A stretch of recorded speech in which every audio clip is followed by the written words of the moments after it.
Hey, Tom, man, good to see you again. What's up, Brandon? How are you, mate? I'm good, dude. I loved Uncharted, dude. You guys did a really good job on this film. I had fun watching it. It's like Nathan Drake as an adventurer's origin story. So I actually want to start at the beginning with you because I was reading this movie actually started over a lunch conversation just because you were a fan of the games. How did you guys land on this one? Sort of. That's kind of what happened. I sit down with Tom Rothman and have lunch with him probably twice a year to just talk about, the Spider-Man universe. And obviously we have a few other things that we're developing together. I had pitched him this idea for this young Bond movie, which was essentially the origin story to how James Bond becomes, the gentleman spy. And, he liked the idea, but obviously it wasn't something that was ever going to happen. And it kind of sparked his intrigue into the idea of maybe we could tell Nathan Drake's origin story. How does this character become the person that we know and love? What is his first adventure? Where was it? When was it? And how did it take place?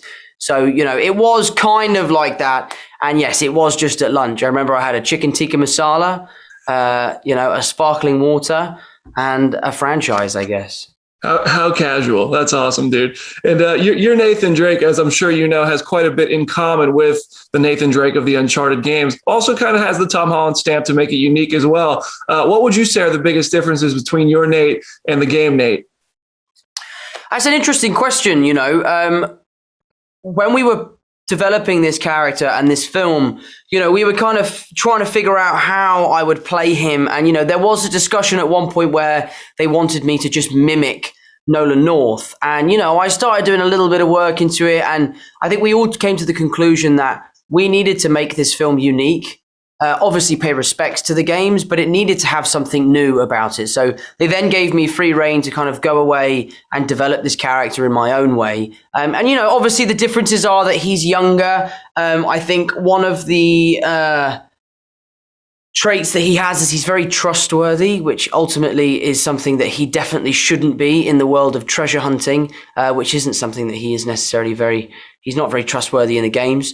But no, there are a lot of similarities, but sure, lots of differences. Oh yeah, dude, I dig your version of the character. This movie was a blast. Now I got to ask you a bit about this little movie you had come out in December. I want to talk about that for a second. I know you guys have a Spider-Man group chat, so I'm real curious. Who's blowing up the Spider-Man group chat the most out of Tom Holland, Andrew Garfield, and Tobey Maguire? I'd say it's all of us, really. I mean, every now and then someone will blow it up, and then we'll chat for an hour or two, and then it always ends with "love you guys" and we'll be off. And then a couple of weeks later, they'll text back after we've broken yet another record, and it's like, can you believe this is happening? So it's been a lot of fun getting to know those guys, and I've really, really enjoyed it. That's got to be so surreal for you. That's amazing. Are you one of us who also want to see The Amazing Spider-Man 3 with Andrew returning?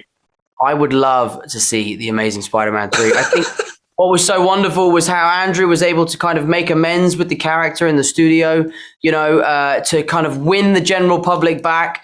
That scene where he saves Zendaya, like the fan reactions in the theater were so spectacular. So should Sony decide to do that, they would have my full support, and obviously so would Andrew. Dude, the last question I have for you is actually, was that always the plan? Because I remember you guys were going to start shooting that one before the pandemic, and then everything shut down, shifted around. Did you guys always have all three of you, or is that something that you think was going to come later? I don't remember. I think we always had there was always the plan for all of three of us to come back. But I think obviously people were still doing their deals and in conversations. So, there was times where it was not happening, and then it was happening, and then it wasn't happening, and then it was happening. And, we also had 5 villains to try and convince to come back. So I'm really glad I wasn't a part of those conversations, because I would have lost my mind. But no, it was a great time. Dude, you guys crushed it, and you crushed it on Uncharted. Congrats on so many great films. And a message from all your fans on Twitter. They say use Twitter more. So I'm just relaying it for you. I think Twitter is the most toxic social media thing in the world. So I will not be returning to Twitter. I can't say I blame you. Mental sanity.